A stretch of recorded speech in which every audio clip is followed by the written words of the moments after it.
Hasmathpet division survey number 1లో పురావస్తు శాఖకు చెందిన భూమిని హైడ్రా స్వాధీనం చేసుకుంది. దీనిపై బీజేపీ నాయకులు స్పందించారు. ఎమ్మెల్యే మాధవరం కృష్ణారావు అనుచరులు ప్రభుత్వ భూమిని కబ్జా చేసి అన్యక్రాంతం చేశారని ఆరోపించారు. పేదలను లక్ష్యంగా చేసుకుని వారి నుంచి డబ్బులు తీసుకుని ధనాలు క్రయ విక్రయాలకు పాల్పడుతున్నారన్నారు. వాటిని కఠినంగా శిక్షించాలని డిమాండ్ చేశారు. పేదలు నిర్మించుకున్న ఇళ్ల జోలికి వెళ్లకూడదన్నారు. ఖాళీ స్థలాలు కొనుగోలు చేసిన వారిని ప్రభుత్వం ఆదుకోవాల్సిన బాధ్యత ఉందన్నారు.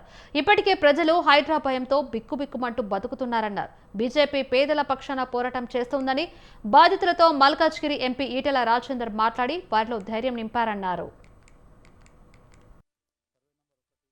సుమారు 28 ఎకరాలు 28 గుంటలున్న ఛత్రిగడ్డ ఆర్కాలజీ డిపార్ట్మెంట్ సంబంధించిన ల్యాండ్ ఇది. ఈ ల్యాండ్ను స్థానికంగా పెద్దలు అని చెప్పుకోబడ్డ బడాబాబులు భూబకాసురులు సుమారు దాదాపు 28 ఎకరాల్లో ఏమాత్రం మిగలకుండా సామాన్య ప్రజలకు అమ్మడం అనేది మరి వాళ్ళని కలిసినప్పుడు తెలుస్తుంది. వాళ్ళు ఎంత కష్టపడి మరి ల్యాండ్ కొన్నారు, వాళ్ళకి ఏ రకంగా మోసగించి వాళ్ళకు ల్యాండ్ అమ్మిరు, ఖచ్చితంగా ఇది రిజిస్ట్రేషన్ అవుతుంది, మీకేం ఇబ్బంది లేదని డబ్బులు తీసుకొని కట్టించి మరి వాళ్ళకి ఇచ్చారు. 30 లక్షలు, సుమారు 60 గజాలు 30 లక్షలకంట. వాళ్ళు స్వతహా ముందుకు రావడానికి భయపడుతున్నారు.